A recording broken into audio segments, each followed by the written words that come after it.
All right, let's cut through all the AI hype for a second. We're not just going to talk about cool new tools today. No, we're going to get into the real strategy, the architecture of leverage, and figure out what it really means to have an edge when AI is everywhere. So, let me just start with a question for you, and I really want you to think about this one. In a world of, well, basically infinite AI, where it's just everywhere, what makes you unique? What makes your work, your company, your entire strategy stand out? Because, look, here's the reality of the situation. Everyone is playing around with AI. It's the new shiny toy, right? But, and this is a big but, there is a huge difference between just messing around with a tool and actually building real, lasting leverage. And that gap? That's where the real opportunity is hiding. And this is all happening because, well, we've kind of fallen into what you could call the AI commodity trap. I mean, think about it. The models themselves, they're everywhere now. They're cheap, they're super fast, and pretty much anyone with an internet connection can get their hands on them. So what does that actually mean? It means the model itself, it's just not the advantage anymore. It's not the thing that sets you apart. Chasing a slightly better model, that's a race to the bottom. It's a total distraction from where the real value is being created.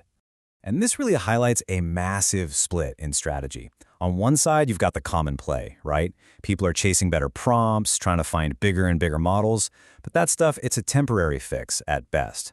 On the other side, you have the real play, focusing on better inputs, on building a solid foundation of structured knowledge that's all yours.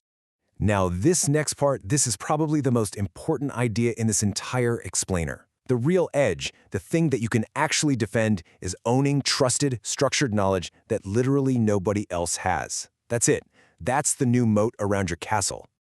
Okay, I get it. That sounds great, but it's also a little abstract, right? Owning structured knowledge.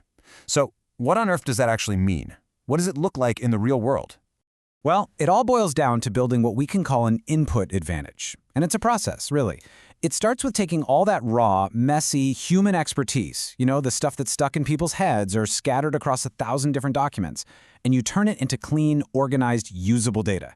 And then you use that unique data to build an AI that performs a very specific task way, way better than some generic, off-the-shelf model ever could.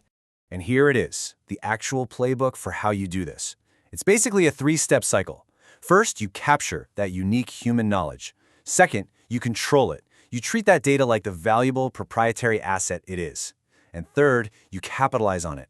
You turn it into an intelligent system that gives you a power that nobody else has.